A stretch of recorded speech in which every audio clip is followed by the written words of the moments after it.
드리겠습니다. 로마서 13장 11절부터 14절 말씀입니다. 또한 너희가 이 시기를 알거니와 자다가 깰 때가 벌써 되었으니 이는 이제 우리의 구원이 처음 믿을 때보다 가까웠음이라. 밤이 깊고 낮이 가까웠으니 그러므로 우리가 어둠의 일을 벗고 빛의 갑옷을 입자. 낮에와 같이 단정히 행하고 방탕하거나 술 취하지 말며 음란하거나 호색하지 말며 다투거나 시기하지 말고 오직 주 예수 그리스도로 옷 입고 정욕을 위하여 육신의 일을 도모하지 말라. 아멘.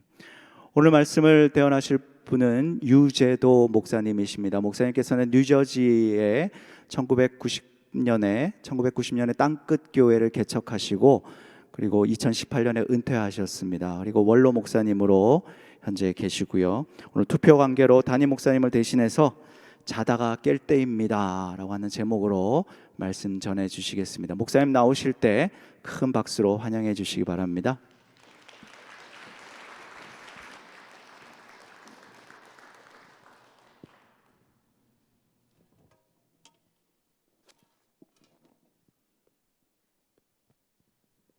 기도하고 하나님 말씀을 같이 듣도록 하겠습니다. 전능하신 하나님, 오늘 예배를 통해서 영광 받으시고 사랑하는 성도들에게 꼭 필요한 주님의 음성을 이 부족한 종을 통해서 하나도 남김없이 쏟아부어 주시옵소서. 성령으로 충만한 이 시간이 되게 하여 주시옵소서. 예수님의 이름으로 간절히 기도하옵나이다. 아멘.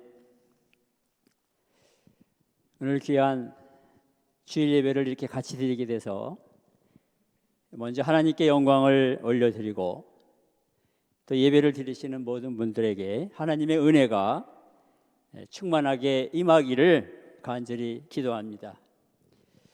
우리 하나님께서 섭리가 계셔서 부족한 종을 우리 귀한 펠로우십 교회에 보내주셨습니다. 우리가 이 시간 같이 살아계신 하나님의 뜻을 찾고 하나님의 음성을 듣고 예배가 끝나고 나갈 때는 순종하기로 결단하며 나아가는 귀한 예배가 될 수 있기를 바랍니다. 오늘이 11월의 첫날이면서 거룩한 또 주일이 되겠습니다. 코로나 바이러스 전염병으로 인해서 전 세계가 고통 가운데 있습니다. 이 자리에 예배드리시는 여러분 한 분 한 분 그리고 가정 그리고 우리 펠로우십 교회가 이 역경을 잘 이기고 승리할 수 있기를 간절히 바랍니다. 제가 오늘 제 아내하고 같이 여기 왔습니다. 지난 3월 달부터 집에서 주로 지내면서 기도하고 또 활동하고 있습니다. 그런데 감사한 것은 매일 아침 식사하고 아내와 함께 가정 예배를 드리게 된 것입니다. 결혼 생활 한 40년이 됐는데요. 그동안 못 해본 것을 꾸준히 지금까지 이렇게 아침마다 가정 예배를 드리게 된 것이 얼마나 감사한지 모릅니다. 영어로 된 그 어퍼룸이라고 하는 다락방 그것을 놓고서 말씀을 읽고 그걸 또 읽고 기도하고 그러는데 참 은혜를 많이 받습니다. 또 제가 지금 이제 중남미 선교사로 일을 하고 있기 때문에 스피니시 말로 된 다락방도 비교해 가면서 읽는데 많은 은혜를 받고 있습니다. 저는 2년 전에 뉴저지에 있는 제가 섬기던 땅끝 교회에 28년 섬기고 조기 은퇴를 했습니다. 그래서 하나님께서 주신 콜링을 이제 순종하면서 선교사로다가 활동을 하고 있습니다. 그런데 올해 이제 여러 나라를 나가기로 다 비행기표를 사놨는데요. 이 코로나로 인해서 다 그것이 끊겨버리고 말았습니다. 그래서 집에서 그저 이렇게 가정에서 활동을 하고 있는데 지난 5월 달에 우리 하나님께서 지혜를 주셨어요. 그래가지고 이 유튜브 방송을 하게 됐습니다. 제가 세운 선교 기관 이름이 2618 선교회인데 그걸 중심으로 해서 매주일 한 번씩 기독교 교육 유튜브 영상을 올리고 있는데요. 지금까지 꾸준히 해오고 있습니다. 하나님께서 한 길을 막으시면 다른 길을 열으시는구나 하는 것을 깨달았습니다. 그래서 이제 줌을 통해서 신학교 강의도 하고 있고요. 또 과테말라에 제가 현지 그 목회자들, 그분들은 더 배우고 싶어하는 열정이 대단합니다. 그래서 현지 목회자 25명에게 강의를 하고 있습니다.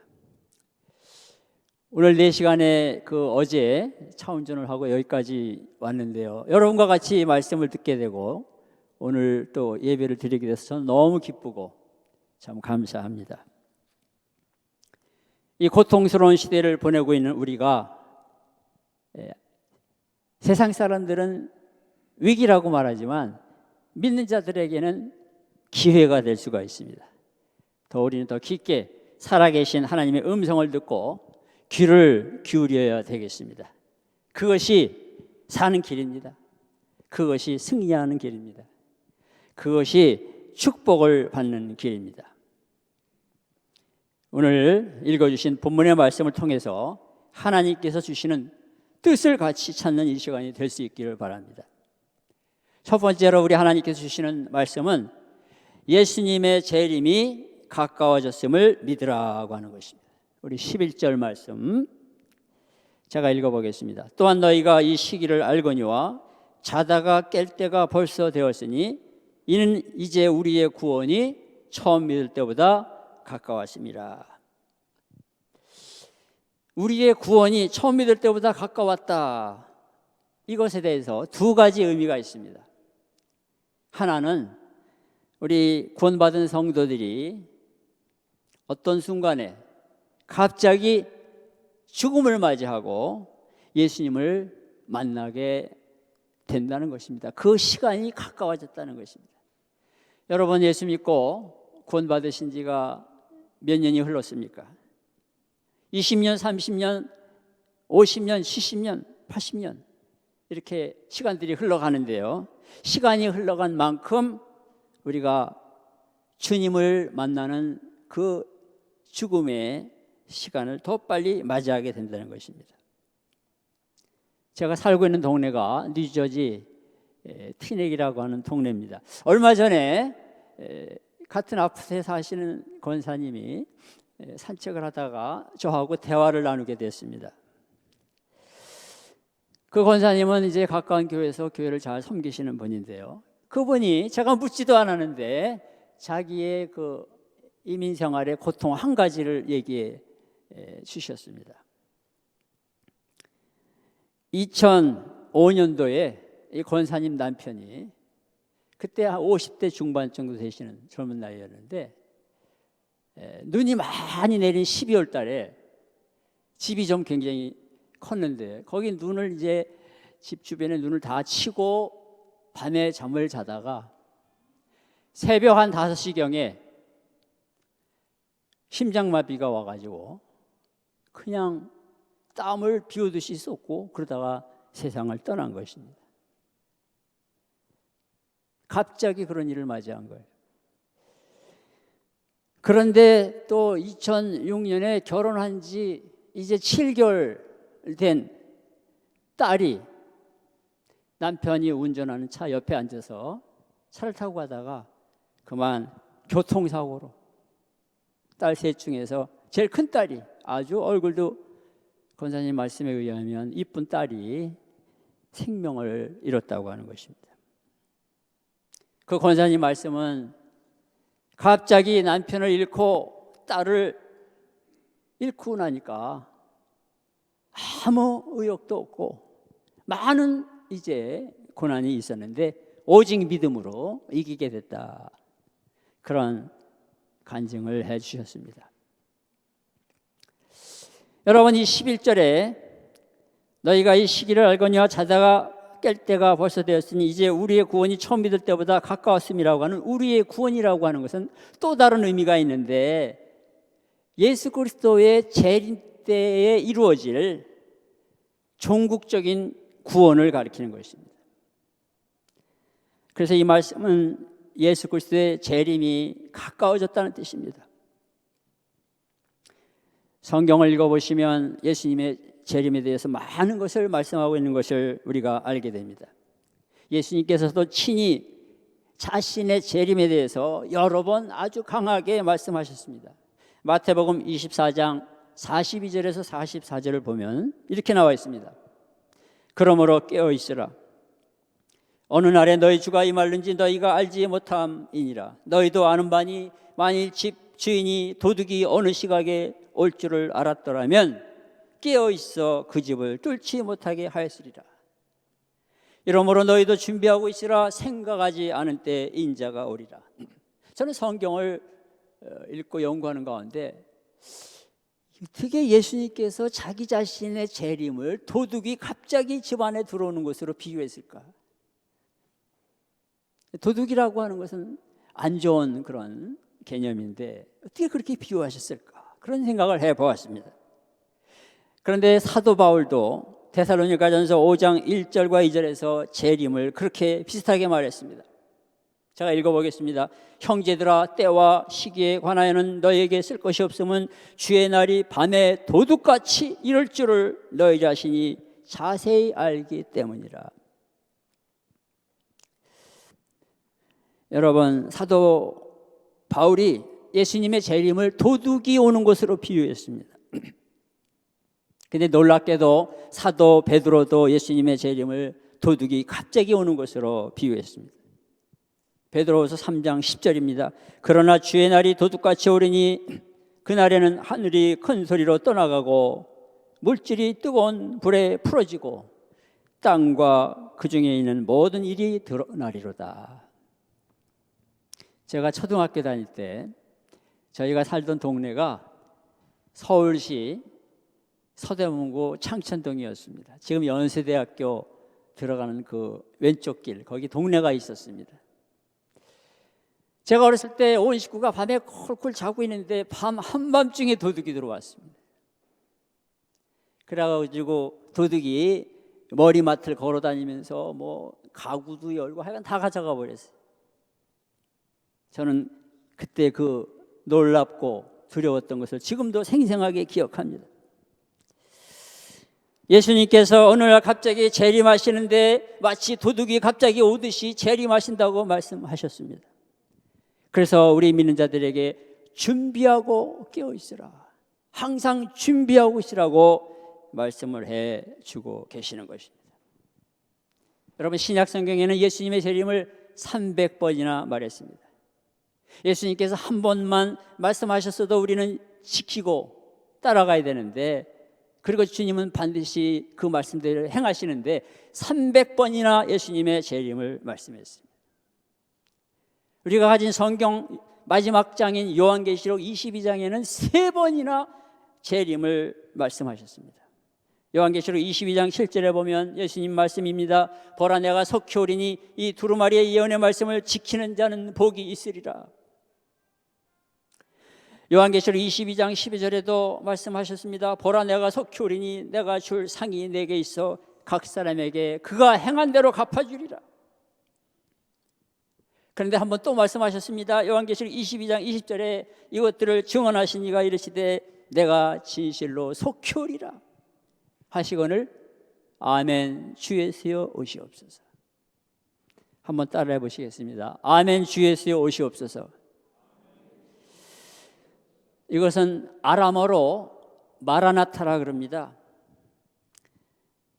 예수 그리스도의 긴박한 재림 선포에 대한 요한의 응답이고 재림을 사모하는 모든 성도들의 신앙 고백인 것입니다. 아멘 주 예수여 어서 오시옵소서. 이 마라나타가 우리의 신앙 고백인 것입니다. 우리의 기도 제목인 것입니다. 여러분, 이 재림에 대한 신앙 고백을 가지고 계십니까? 우리는 마라나타의 신앙을 갖고 살아가야 되겠습니다. 영적으로 깨어 있어야 되겠습니다. 깨어 있으면서 재림하실 주님을 날마다 순간마다 기다리고 준비하는 사람이 되어야 됩니다. 11절의 말씀을 하셨습니다. 또한 너희가 이 시기를 알거니와 자다가 깰 때가 벌써 되었으니 이제 우리의 구원이 처음 믿을 때보다 가까웠습니다. 누가복음 21장 5절에서 32절을 보면 재림에 대한 말씀이 나오는데요, 온 우주 만물과 세상의 마지막 때 종말에 일어날 일들이 자세히 기록되어 있습니다. 그 중에서 시간 관계상 몇 절만 읽어보겠습니다. 누가복음 21장 10절과 11절에 보면 이런 말씀이 나옵니다. 또 이르시되 민족이 민족을, 나라가 나라를 대적하여 일어나겠고 곳곳에 큰 지진과 기근과 전염병이 있겠고 또 무서운 일과 하늘로부터 큰 징조들이 있으리라. 누가복음 21장 25절에 이런 말씀이 나옵니다. 1월 성신에는 징조가 있겠고 땅에서는 민족들이 바다와 파도의 성난 소리로 인하여 혼란한 중에 곤고하리라. 27절에 보면 그때 사람들이 인자가 구름을 타고 큰 영광으로 오는 것을 보리라. 저는 이 말씀을 읽고 묵상하다가 11절 말씀에서 깜짝 놀랐습니다. 11절에 이런 말씀이 나와 있습니다. 곳곳에 큰 지진과 기근과 전염병이 있겠고, 여러분 지금 코로나 전염병으로 온 세상이 고통을 받고 두려워하고 있습니다. 그러나 예수님을 믿고 구원받은 성도들은 영적으로 깨어서 더욱 간절하게 예수님의 재림을 기다려야 하겠습니다. 누가복음 21장 11절에 마지막 때에는 언젠지는 알 수가 없습니다. 재림의 정확한 날짜와 시간을 알 수가 없지만 큰 지진과 기근과 전염병이 있겠다 그랬습니다. 예수님의 재림을 준비하는 사람이 되어야 하겠습니다. 이 시대를 바라보면서 성경 말씀을 읽으면서 그렇게 우리가 살아가야 되겠습니다. 영적으로 자다가 깨어야 합니다. 신앙적으로 지금은 자다가 깰 때입니다. 이 시간에 이 자리에 앉아 계시는 사랑하는 성도들 여러분, 또 이제 여러 가지를 통해서 또 집안에서 듣고 있는 성도님들, 영적으로 깨어있는 성도가 되어야 하겠습니다. 영적으로 깨어있는 가정이 되어야 합니다. 영적으로 깨어있는 교회가 되어야 하겠습니다. 왜냐하면 예수님의 재림이 매우 가까워졌기 때문입니다. 저는 제가 좋아하는 찬송가들이 몇 개 있는데요, 그 중에서 176장을 자주 부릅니다. 176장은 1절, 2절, 3절, 4절이 그냥 한 편의 설교입니다. 주 어느 때 다시 오실는지 아는 이가 없으니 등 밝히고 너는 깨어 있어 주를 반겨 맞으라. 주 안에서 우리 몸과 마음이 깨끗하게 되어서 주 예수님 다시 오실 때에 모두 기쁨으로 맞으라. 2절, 3절, 4절 그냥 다 설교입니다. 메시지입니다.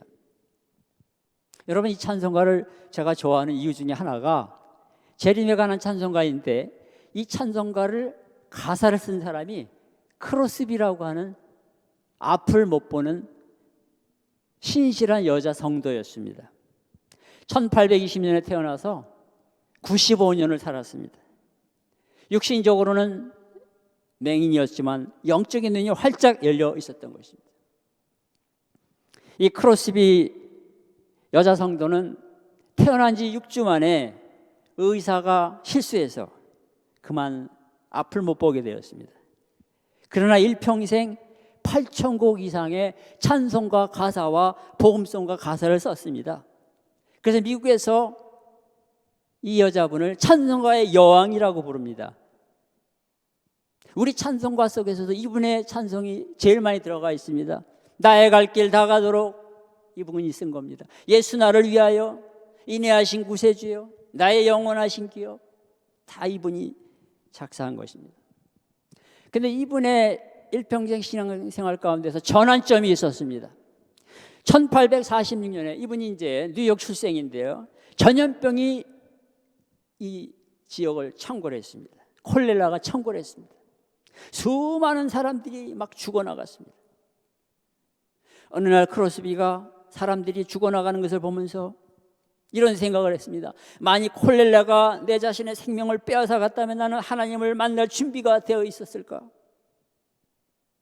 내가 이렇게 살 수 있었던 것은 하나님께서 무엇을 하라고 말씀하시는 것이 아닐까? 많은 사람들이 그렇게 갑자기 쉽게 죽어가는 것을 목도하면서 크로스비 여사는 자기 자신을 바라보기 시작했습니다. 자기 자신의 신앙을 점검하기 시작했습니다. 그러던 중 어느 날 뉴욕의 브로드웨이를 지나가는데 예배당에서 부흥 집회가 열렸습니다. 자기도 모르게 부흥 집회를 들어갔는데 찬송가를 부르고 있었습니다. 146장 웬 말인가 날 위하여 주 돌아가셨나 이 벌레 같은 날 위해 큰 해 받으셨나. 그 찬송을 듣는데 그만 자기 자신의 모습이 생각났습니다. 자기 자신을 바라보니까 한 손에는 세상을 붙잡고 한 손에는 주님을 붙잡고 있었던 것을 깨달았습니다. 그래서 회개하는데 갑자기 성령의 불체험이 불세례가 떨어진 거예요. 사랑하는 성도 여러분, 예수님의 재림이 매우 가까워졌다는 것을 꼭 믿으시기 바랍니다. 그것이 오늘 첫 번째 메시지입니다. 두 번째 메시지는 그렇기 때문에 이제는 우리가 해야 될 일이 뭐냐? 어둠의 일을 벗어버리라. 한번 따라해 보시겠습니다. 어둠의 일을 벗어버리라. 12절에 나와 있습니다. 밤이 깊고 낮이 가까웠으니 그럼 우리가 어둠의 일을 벗고 빛의 갑옷을 입자. The night is nearly over. The day is almost here. 여러분, 어둠의 일이라는 게 뭡니까? 어둠의 일이라는 것은 온갖 죄악된 생활입니다. 불신앙의 생활을 가리킵니다. 믿는 자들인 우리가 죄악들을 버려야 한다는 것입니다. 안 믿는 사람들은 두말할 것 없고, 이거는 믿는 자들, 로마에서 신앙생활을 하고 있는 크리스찬들에게 보내는 것이 로마서입니다. 세상은 점점 온갖 죄악과 불신앙이 가득해져 가고 있습니다. 어둠이 깊어가고 있습니다. 여러분, 세상의 죄악과 불신앙은 긴 설명을 안 해도 여러분들이 다 잘 아실 것입니다.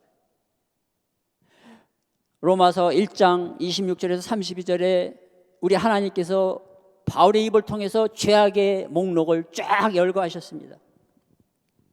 로마서 1장 26절부터 제가 읽어보겠습니다. 이 때문에 하나님께서 그들을 부끄러운 욕심에 내버려 두셨으니 곧 그들의 여자들도 순리대로 쓸 것을 버리어 바꾸어 영이 잃었으며 27절 그와 같이 남자들도 순리대로 여자 쓰기를 버리고 서로 향하여 음욕이 부릴 듯하며 남자가 남자와 더불어 부끄러운 일을 행하여 그들이 그릇 때문에 상당한 보응을 그들 자신이 받았느니라.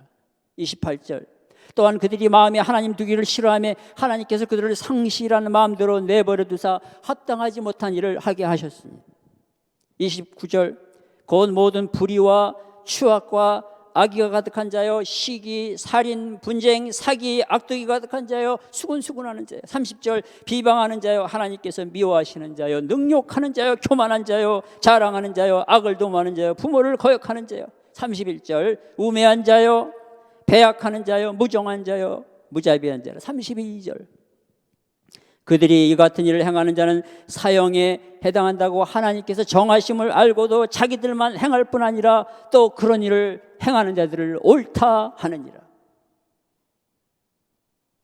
하나님께서 말씀하시는 죄악의 목록입니다. 여러분, 바로 옆이 워싱턴인데 미국의 연방 대법원이 1962년과 63년에 퍼블릭 스쿨에서 기도하고 성경 공부하는 것을 위법이라고 정했습니다. 1973년에는 낙태를 허락했습니다. 2008년에는 캘리포니아주 대법원이 동성애 결혼을 합법적이라고 결정했습니다. 그런데 2015년 6월 26일에 미국의 연방 대법원이 미국의 동성 결혼이 합법적이라고 결정을 내렸습니다. 그 당시 빌리 그레엄 목사님이 살아계셨을 때 이런 말씀을 하셨습니다. 하나님이 이런 미국을 심판하지 않는다면 소돔과 고모라 성에게 사과해야 된다고 말씀합니다. 그만큼 이 나라의 죄악이 너무너무 깊다는 것입니다. 여러분, 이러한 때 우리 성도들이 어둠의 일을 벗고 빛의 갑옷을 입어야 한다고 말씀하고 있습니다. 에베소서 6장 10절과 11절에도 나오고 있습니다. 끝으로 너희가 주 안에서와 그 힘의 능력으로 강건하여지고 마귀의 관계를 능히 대적하기 위하여 하나님의 전신갑주를 입으라. 오늘 13절을 보면은 그 어둠의 일이 자세하게 나와 있습니다. 제가 읽어보겠습니다. 낮에와 같이 단정히 행하고 방탕하거나 술 취하지 말며 음란하거나 호색하지 말며 다투거나 시기하지 말고. 여러분, 2000년 전에 로마에 가득했던 죄악들을 사도 바울이 성령의 감동으로 요 한 절에 쫙 6가지로 표현했습니다. 그것은 방탕함, 술 취함, 음란함, 호색, 다툼, 시기였습니다. 이 6가지 죄악은 2000년 전에 로마에 가득했던 죄악의 제목들입니다. 방탕이라는 것은 원래 축제를 뜻했습니다. 근데 로마 상류 사회가 늘 오락과 음란을 즐기면서 축제와 파티를 즐겼습니다. 그 마지막은 무절제와 음란에 추구했습니다. 방탕한 생활을 했습니다. 술 취함. 여러분, 술 취하지 말라는 말씀은 성경에 많이 나와 있습니다. 에베소서 5장 18절에 나와 있습니다. 술 취하지 말라. 이는 방탕한 것이니 오직 성령으로 충만함을 받으라. 디모데전서 3장 3절에 나와 있습니다. 감독은 술을 즐기지 아니하며 구타하지 아니하며 오직 관용하며 다투지 아니하며 돈을 사랑하지 아니하며. 디모데전서 3장 8절에도 나와 있습니다. 이와 같이 집사들도 정중하고 일구이혼을 하지 아니하고 술에 인박히지 아니하고 더러운 일을 탐하지 아니하고. 음란과 호색이라는 죄악은 성적인 타락을 가리킵니다. 성적으로 문란하게 살아가는 것을 의미합니다. 성경은 남녀가 만나서 결혼을 하고 그 안에서 갖는 관계 이외에는 다 죄악이라고 선언했습니다. 데살로니가전서 4장 3절에서 5절을 보면 이렇게 나와 있습니다. 하나님의 뜻은 이것이니 너희의 거룩함이라 곧 음란을 버리고 각각 거룩함과 존귀함으로 자기의 아내 대할 줄 알고 하나님을 모르는 이방인과 같이 세욕을 따르지 말라 말씀했습니다. 고린도전서 6장 18절에 나와 있습니다. 음행을 피하라. 사람이 범하는 죄마다 몸 밖에 있거니와 음행하는 자는 자기 몸의 죄를 범하느니라. 제가 아프리카에 선교사로 이제 몇 나라를 가봤는데요. 어떤 마을에 들어갔더니 70%가 에이즈 환자예요. 70%. 어떻게 에이즈를 걸렸냐고 물어봤더니 비도덕적인 생활 때문에 그렇게 됐다고 선교사님이 얘기하는 걸 들었습니다. 다툼과 시기는 뭡니까? 서로 다투고 미워하고 시기하고 저주하고 원망하는 것을 가리킵니다. 골로새서 3장 8절에 보면 이제는 너희가 이 모든 것을 벗어버리라. 곧 분함과 노여움과 악의와 비방과 너희 입에 부끄러운 말이라. 골로새서 3장 12절에 나와 있습니다. 누가 누구에게 불만이 있거든 서로 용납하여 피차 용서하되 주께서 너희를 용서하신 것 같이 너희도 그리하고. 여러분, 오늘은 이 세상은 어떻습니까? 미국이나 한국이나 온 세상은 로마 시대보다 더 타락하고 어두운 죄악이 깊어가고 있습니다. 무서운 죄악들과 온갖 유혹들이 홍수처럼 사람들에게 매일 다가오고 있습니다. 안 믿는 자들은 말할 것도 없고 믿는 자들에게도 악한 죄악과 유혹의 물결이 쓰나미처럼 성난 파도처럼 밀려오고 있습니다. 이 시간 예배드리시는 여러분들에게는 어떤 죄악과 어떤 유혹들이 날마다 반복해서 다가옵니까? 예수님의 십자가 앞에 나아가 어둠의 일을 날마다 벗어버려야 하겠습니다. 온 세상과 우리가 코로나 전염병으로 인하여 여러 가지 위기를 겪고 있지만 영적으로 볼 때는 기회입니다. 코로나 전염병 때문에 전능하신 하나님을 더욱 의지하게 되고 가정과 교회를 귀하게 여기게 됩니다. 각자가 자기 자신의 깊은 내면을 살펴보게 됩니다. 그리고 성경 말씀과 기도 가운데 살아가도록 만드는 것입니다. 미국의 유명한 목사님, 지금도 설교하고 계시는데 릭 워렌 목사님이 오래전에 목적이 이끄는 삶, The Purpose Driven Life라는 책을 썼습니다. 굉장한 베스트셀러인데 그 책에 보면 26장, 27장에서 믿는 자들이 온갖 죄악과 무서운 유혹을 이길 수 있는 구체적인 방법을 몇 가지 제시했습니다. 그분은 그 온갖 죄악과 유혹을 시험이라는 말로 간단하게 이렇게 표현했는데요. 첫 번째, 시험이 다가오는 것을 두려워하지 말라는 것입니다. 유혹이 다가오는 것을 두려워하지 말라는 것입니다. 그분은 마틴 루터의 말을 인용했습니다. 새가 당신 머리 위로 날아가는 것을 막을 수는 없지만 당신 머리에 새가 둥지를 트는 것은 막을 수 있다. 두 번째, 내 자신이 언제 어떤 시험에 약한가를 파악하고 항상 대비하고 있으라는 것입니다. 왜냐하면 너희 대적 마귀가 우는 사자같이 두루다니며 삼킬자를 찾기 때문이라 그렇다는 것입니다. 세 번째, 시험을 당할 때 하나님에게 긴급하게 도움을 구하라는 것입니다. 시험이 닥치면 하나님과 길게 기도하기 어려우니까 간단하게 하나님 도와주세요, SOS를 치라는 거예요. 네 번째로, 시험이 다가오려고 할 때 관심을 빨리 선한 대로 돌리라는 것이죠. 그래서 마음속에 늘 하나님의 말씀과 선한 생각들이 채워지게 하라는 것입니다. 다섯 번째는 좋은 믿음의 친구나 도와줄 수 있는 그룹과 문제를 나누라고 하는 것입니다. 믿음의 좋은 친구들이 필요하다는 것이죠. 여섯 번째는 구원의 투구와 성령의 검 곧 하나님의 말씀을 가지고 악에게 대항하라. 일곱 번째, 중요한 건데요, 내 자신이 연약한 존재인 것을 깨달으라는 것이죠. 부패한 존재인 것을 기억하라는 것이죠.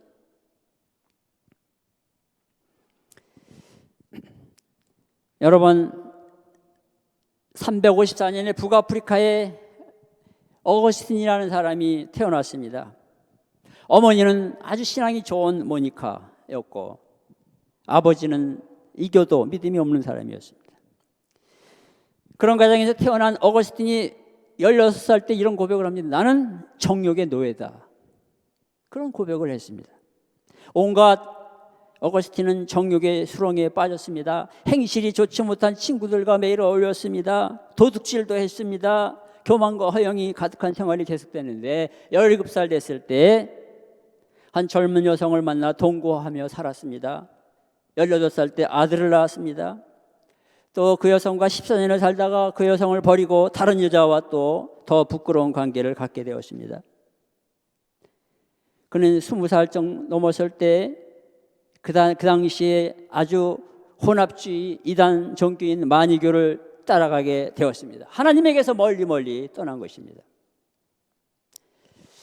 383년에 최고의 연설가가 되겠다고 야망을 품고 로마로 갔습니다. 어머니는 밤새도록 늘 울면서 기도하면서 쫓아갔습니다. 그래서 어머니 모니카가 어거스틴에게 말합니다. 너 예배라도 드려라, 교회라도 나가라고 말합니다.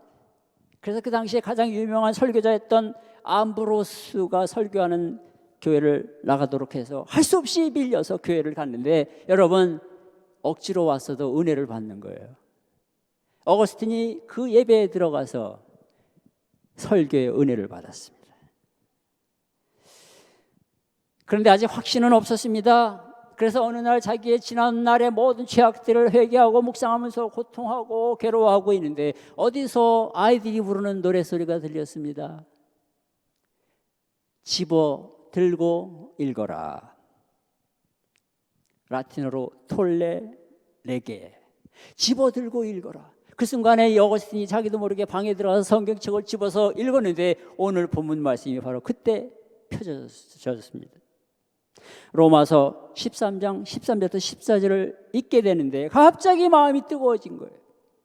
눈에서 눈물이 나고, 그래서 마음속에 확신이 다가오고 평화가 다가오고 은혜가 다가와서 그는 새 사람이 결정적으로 되게 된 것입니다. 오늘 말씀 때문에 그렇게 된 것입니다.